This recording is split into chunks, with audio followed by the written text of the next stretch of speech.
So what I'm going to be talking about is looking at burnout, the concept of burnout, which will include the signs and the fears. And I'm also going to be focusing around the INMO survey that was carried out last year, and also the one that is just currently being carried out as well. So we'll give you some preliminary results just to give you a flavour in terms of what the results are telling us at the moment. So I suppose a starting point is to look at the definitions of burnout. Burnout is well established. It is something that is very closely related to the nursing profession. And the work of Christina Maslach from California, was based around the work of nurses in the 1980s. So Maslach and colleagues, and it's worth sort of highlighting the people there, Maslach, Shefeli, and Leiter, they're still prominent people in terms of writing. Particularly Wilma Shefeli is given a perspective from a European perspective, and probably one of the most prolific writers in the area of burnout. So burnout is a prolonged, so it's over a period of time, and it's chronic. So it's not an immediate reaction to something, and it's within the emotional interpersonal domain. It's related to jobs, it's related to work. So it's a work-based phenomenon, and it has three components. Exhaustion, which is probably the key dominant component of burnout, cynicism about your job, and ineffectiveness. So your reduced productivity in terms of the job. And these have real consequences in terms of the individual, in terms of impacted upon an individual's life, their career, transference in terms of their colleagues, and also, I would argue, is an underlying factor which contributed to things such as the Staffordshire inquiry, where nurses were described in the Mid-Staffordshire inquiry in the UK as callous and indifferent, cruel, which just seems completely in opposition to what nursing is all about, caring and compassion. So I would hypothesize that there's an element of burnout, too many demands being placed upon nurses without the resources. So it's a syndrome that occurs amongst individuals that work with people. Now, it has expanded beyond nursing. It encompasses anybody that works with people, but there is a large body of work within the area of nursing and midwifery as well. That has been one of the focal points. And one of the reasons for that is that nurses, by the nature of the profession, nursing is about emotions. Nurses are emotional labourers. I suppose an important thing to say about burnout is that it can often, particularly for the individual when they're experiencing burnout or feeling under pressure, they can often feel inadequate, or they're a failure, or there's something wrong with their ability to actually cope with the situation. And probably one of the things to highlight, and the key factor in terms of burnout, is exhaustion. So just to bear that in mind, one of the key factors around exhaustion is you have to have burned brightly to have expended a huge amount of energy before you can be burnt out. So one of the key factors is that burning all of your energy, pouring everything into a situation before you become exhausted. So that's why the analogy of the matches is often used, where somebody burns, puts all their effort in until they get to a point where they have nothing more to give and they're burnt out. So it's not a sign of weakness, it's a sign of somebody who has been hugely committed to an organization and tried to do as much as possible to sustain themselves, even in the face of unrelenting demands upon them personally and as a member of a team as well. Probably an interesting way to look at burnout as well was Freudenberger and North. They talked about 12 phases of burnout. And the important thing here is to see that it is something that is prolonged. It is a journey that somebody goes on. It's not something that occurs overnight. And we can see right at the beginning of the process is the person putting huge effort in to prove themselves, working hard to actually overcome some of the pressures that they are facing. And because they're trying to work harder, what they tend to do is neglect their own feelings, their own emotions, and neglect their own needs. So they displace any conflict between individuals, they internalize it.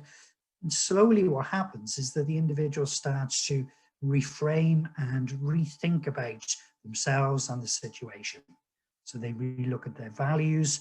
They start denying problems that are around. They start to withdraw from colleagues and family and generally from a social context. People will notice behavioral changes. They become depersonalized. So they sort of put up that sort of barrier. And that might be linked to that sort of how nurses can go from caring and compassionate to indifferent, as in the Mid-Staffordshire result, to that depersonalization process, leading to inner emptiness, depression, and burnout syndrome. So we can see there are many phases outlined by Freudenberger and Nove. So it is a journey that somebody comes on. So it should be a case that the individual and organizations and other team members and colleagues should be able to identify some of these characteristics when they start to appear. And it's at that point, individuals need to be supported, and also the work environment needs to be looked at as well. Just to say, most of the research, most of the publications focus upon the individual. Okay, but increasingly, even people like Christina Maslach in 2011 talks about the importance of focusing on organizational responsibility, particularly if the individual is working in a toxic environment. It's no good asking the individual to make changes when it's the environment that's actually causing the problem. So probably the underlying theory to help understand burnout, also to understand how to tackle burnout. So this is probably the thing that is often missed. It is the thing that is often neglected in terms of people's understanding around burnout. And it's based upon a theory by Demarudo. It's called the job demands and resource theory. So it's the stress, job demands and resource theory. So what they argue is that burnout is a product of an imbalance between job demands and job resources. And an increase in job demands saps an individual's energy, leads them on that pathway towards exhaustion that results in negative organizational and personal outcomes. An increase in job resources, in contrast, improves motivation, increases energy, leading to positive organizational outcomes. Most of the literature tends to focus on the ability of the individual to draw upon coping mechanisms, being more resilient, being sort of drawing upon social support, having techniques where they can manage stress and so on. The important thing, so that they're all fine. So there's nothing wrong with that. But as the point I made earlier, it's no good if an individual is experiencing stress, just to send them on a stress management program. So off you go onto a stress management program. The stress management program will fix you. And if you're not fixed, then perhaps this isn't an appropriate area for you to work in. Whereas that seems a bit strange, because usually the stress is a product of the work environment. So why is it the individual needs to change? Perhaps it's the work environment that needs to change as well. It's all too easy to place the responsibility upon the individual when it's actually the environment where things need to happen. So that's the important thing, is to understand that both burnout and also work engagement, because that's the polar opposite, are products of that imbalance between job demands and resources. So if you're working in an area where you have staff shortages, or you have an increase in terms of the acuity of patients or service users, that is going to put increase in demands. And over time, we know that stress that is exerted over time leads to negative outcomes for individuals. The other interesting phenomenon around burnout is something called spillover and crossover. So spillover refers to the transmission of experience between domains. between work domain and home life. So if a person is stressed on that pathway to burnout, it will impact in terms of their work life. And also the other side, people's stresses at home spill over into the workplace as well. People don't leave their emotions at the door. We might like to think they do because people are professionals. The reality is we're human beings and we don't leave those emotions. So it's to recognize that, you know, there is that spillover effect. There's also a crossover effect, which leads to contagion. So if you have a situation where staff are exhibiting signs of burnout, what you'll find is that that will be infectious. It will have a negative rolling effect right across the team. So it's important to tackle it because it could have major implications in terms of your ability to provide services and so on. And vice versa as well. With work engagement, as I mentioned, is the polar opposite. With work engagement, that also has, so in a positive work environment, that also has a rub-off and a contagion effect upon individuals as well. So it's not just an individual issue. It affects outcomes and it also affects other people as well. So what I want to talk about, just to highlight some of the findings around the INMO survey that was carried out September last year. We're also in the process of carrying out a survey in 2021. We've been sort of, like everything else within the health service, has been impacted by the cyber attack. So we will be promoting that survey a bit more over the coming weeks to see if we can increase the response rate. So just to give you a bit about the background.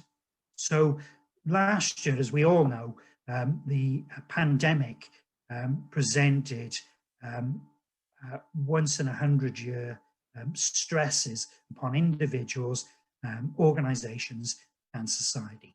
So we were interested to see what the psychological impact of COVID-19 was on nurses and midwives. We included within that survey a number of measures. We were interested in post-traumatic stress, professional quality of life, but also burnout as well.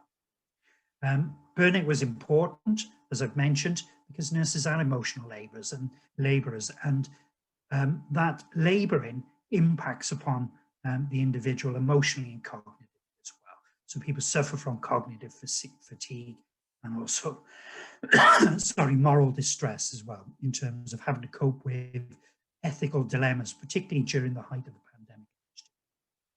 So the survey was an online survey, nurse and midwives in Ireland, and we measured demographics and we measured COVID-specific questions, which I'm going to mention, and a number of other things, including the burnout assessment test from Shefeli and colleagues, which was a new test that came out in July 2020. So to give you an idea of the response rate, we had a phenomenal response rate. So in the 2020 survey, the response rate was 2,642. Depending on the question, the numbers went up and down.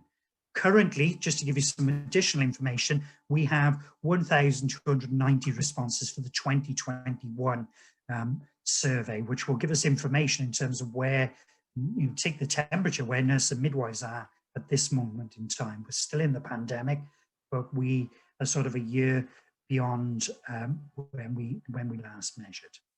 So the majority of respondents were registered general nurses, followed by midwives, and you can see there's representation from across the registers. So one of the questions we asked, because we wanted to establish to what extent people were caring for patients with COVID-19. So we asked, did you or do you care for patients with COVID-19? And we can see overwhelmingly 3/4 of respondents did care for patients with COVID-19, which gives us an indication that the responses relate directly to those experiences. So we asked people, did they contract COVID-19? And we can see 12% did. And of that 12%, 73% were experiencing long-term physical impact of COVID-19, which is become known as long COVID. And we can see that was something that was discussed and put front and center at the annual delegates conference in May, and is an issue that needs to be continually campaigned on in terms of ensuring that it is recognized and nurse and midwives are supported. So the key question we asked is, do you believe your experience of COVID-19 has had a negative psychological impact upon you? And we can see overwhelmingly, 83% said yes, it did have a negative psychological impact. So this is an important issue for nurse and midwives in Ireland. When we move over to 2021, these are just preliminary results. We can see a year on since the previous survey, nothing has really changed. So that psychological impact is still relevant. In fact, in the current results, it's slightly higher, but generally in the same range. So it is an issue. When we ask the question, do you think it's had a negative impact on your colleagues? We can see sort of quite shocking figures of around sort of 95% believe that it has had a psychological impact upon colleagues. And we can see that figure is consistent again year on 2021, roughly the same, 97%. So again, just to underline, psychological impact of COVID-19 has affected nurses and midwives in Ireland and needs to be taken seriously. So some of the other questions we asked is, when off duty, have you experienced any of the following? So we can see a third of respondents have experienced forgetfulness, difficulty in focusing, so attention issues, trouble concentrating. So they're cognitive issues. So a third of nurses, which one is a product of the stress and burnout, but also could have implications in terms of practice as well. But again, 91% report mental exhaustion. And remember, that's the key characteristic of burnout. So 91% reported mental exhaustion. Huge issue that is before COVID-19 is the retention and recruitment of nurses in Ireland and internationally. It's a global phenomenon. There's going to be 11 million nurses short by 2030 across the globe, either nurses retiring or due to the expansion of services. And many countries are looking at ethical codes from the World Health Organization in terms of migration of staff from areas where nurses are needed, particularly in developing countries. So we asked the question, has your experience of working during COVID-19 caused you to consider leaving the profession? And this is something that that needs to be highlighted and really does stand out. In 2020, we've seen that 61% of respondents said they had considered leaving the profession during COVID-19. When we asked the same question in 2021, the figure has gone up slightly. So we're at 67%. So that is a warning that needs to go out. The International Council of Nursing has already highlighted that when we come out of COVID, that we will see an exodus of nurses and midwives across the globe. That has already been highlighted at an international level. Now, that doesn't really tell you anything beyond sort of people's thoughts. It doesn't really say anything about intention to leave. So in 2021, we asked the question, we didn't in 2020, we asked the question, do you intend to leave the nursing and midwifery profession in the next 12 months? So this is an expression of an attitude. Whether or not people do, we'd have to wait and see. But this is a specific question. Are you planning to leave? So we just look at those two factors there, likely or very likely. This again is a high figure. 24% of respondents have indicated they intend to leave the profession in the next 12 months. So I'm not quite sure whether that's going abroad or whether it's leaving nursing and midwifery. But again, it's a bit of a wake-up call. You know, if anything of these figures, even if it's half of those figures is correct, that will put additional strain upon the Irish Health Service and also limit the potential for the expansion and implementation of sláinte care over the coming years. So that is quite a startling finding. Just some other bits and pieces. I won't go through these in huge detail, but we asked the question whether nurses and midwives have experienced stress, insecure in childcare. And we can see that agreed to somewhat, we can see sort of 25% experience stress at the risk of spreading the infection to family and housemates. We can say this is huge, sort of approaching sort of 90%. So these were 2020 figures in the middle of the height of the pandemic. Am I confident in my employer's ability to keep me safe? And we can see sort of that sort of 50-ish% moving to 50% were. But again, surprisingly, there's a large percentage perhaps in the disagree, really not confident. Protective personal equipment, again, most were confident, but again, a surprising figure that weren't confident. I feel that my personal health has been put at risk. Again, we can see strongly agrees and strongly somewhat agree is hitting over 80%. So these are real concerns for nurses and midwives.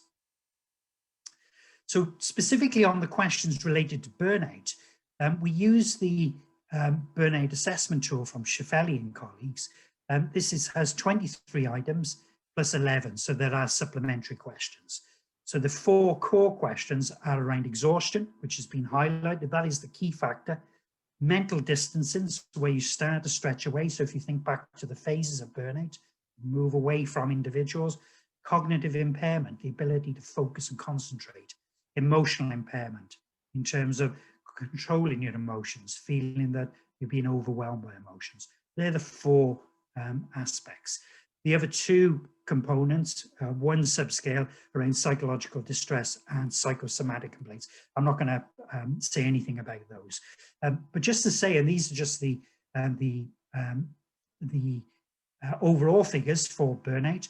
We can see the report across 2,150 respondents is the mean score is 2.91, which on the scale is represented as a high level of burnout. So that's a high level of burnout reported in terms of the scale. That's the overall score. We can see in terms of exhaustion, the subscale exhaustion, the figure is higher. But again, it's in the high bracket. So high levels of exhaustion related to burnout were reported by nurses and midwives in Ireland in 2020. Mental distancing, so that keeping your distance from other people. Now, don't be confused by the fact that the mean scores are slightly changed, because they are related specifically to the measures themselves. So it's actually, when I say they're high or very high or average, is the true indicator. So according to the scale, again, the reports were high levels of burnout. And the final one is cognitive impairment. This was slightly lower, but again, we can see a high level of burnout related to cognitive impairment only needs to reach the threshold of a mean score of 2.6. So the mean score is 2.49, which just falls just below. So again, worryingly high. So the general picture is nurses and midwives in Ireland during the pandemic 2020 were experiencing high levels, and many of them very high levels of burnout. And there's emotional impairment, again, rated as high. So what can be done?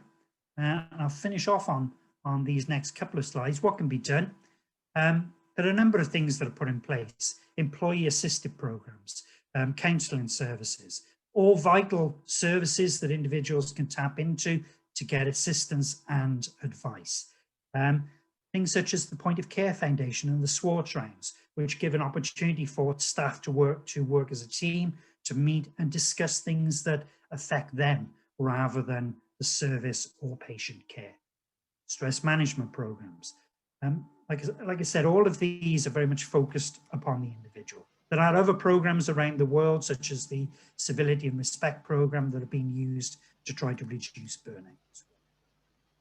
The INMO has, along with Cormac, it has the Let's Talk About It program, which is a collective and a resource hub for members. And you can access that resource at INMO.ie. But, this is the big but that I mentioned earlier on, if the problem is with the workplace, organisation or the health system, then the problem and solution resides with the workplace and the health system, not with the individual. No amount of individual or group training and coping resources will solve this problem. So if you're wondering in terms of how we resolve burnout, it is intrinsically linked to campaigns around things such as safe staffing and other activities that the INMO are engaged in terms of supporting nurses and midwives. Just my, I suppose, concluding comments is that we need to continue to recognise the impact of COVID-19 on nurses and midwives. We can't let it just slip off the agenda, so it needs to be continually brought to the forefront. It's important to keep on monitoring the short and long-term physical and psychological impact of COVID-19 on nurses and midwives. Again, not to allow the people who have been impacted with a long-term impact to just be let go without any support. We need to ensure that they are supported. I mentioned safe staffing and skill mix. Phase 2 focused on ED in terms of safe staffing. It is important that we continue to exert pressure to ensure that the recommendations based upon evidence are fully implemented and that safe staffing is expanded into all areas of care as it is in terms of residential care. Action must be taken, and this is the most important, to balance the demands on nurses and midwives to ensure that adequate organisational resources are employed to support individuals, not just around personal resources. Otherwise, we will continue to hemorrhage nurses and midwives, and retention and recruitment will continue to become a major impact.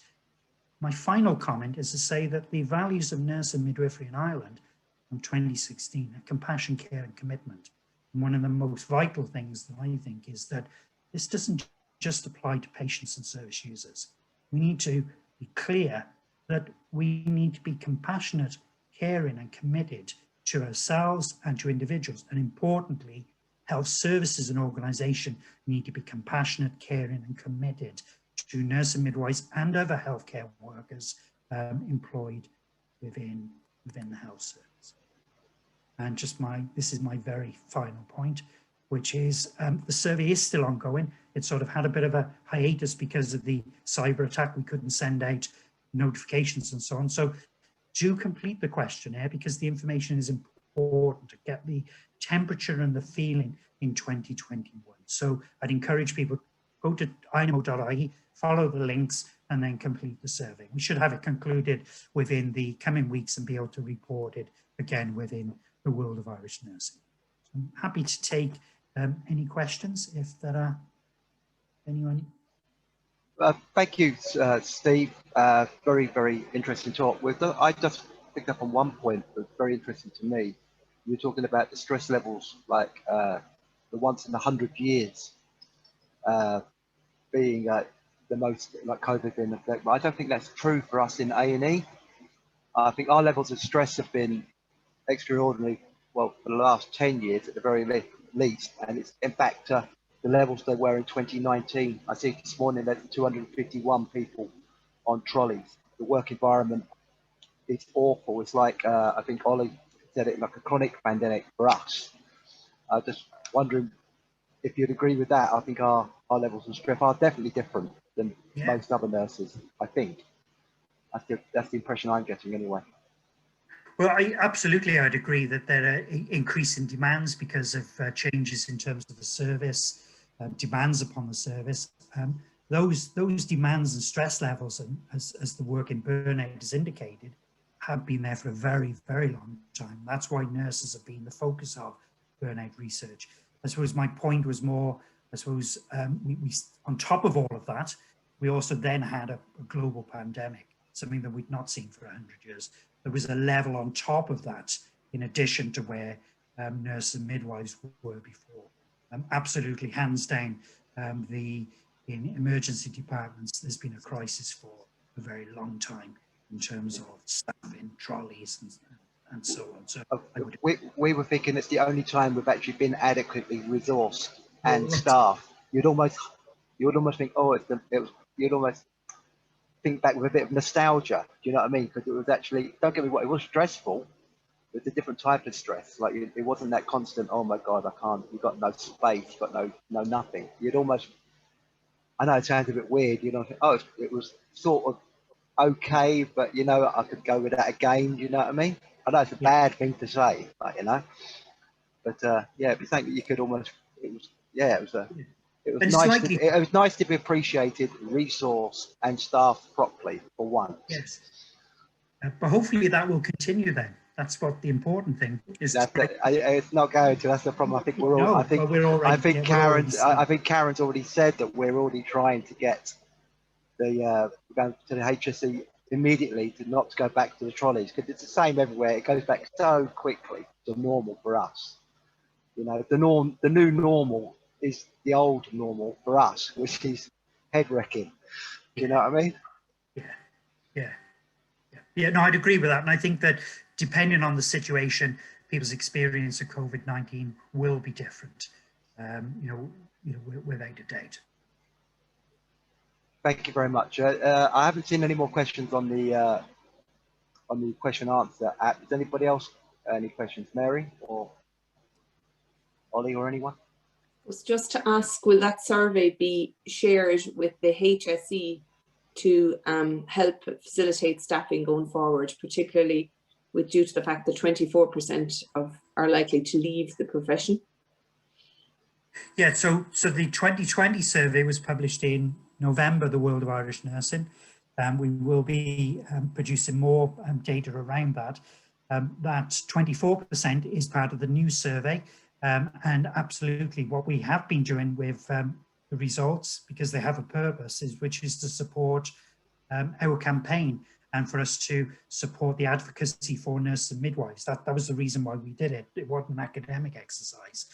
So it's already been used in any of the discussions that we have with the HSE or the Department of Health. That particular result absolutely will be highlighted once the survey is concluded. Okay, thank you. Thank you very much.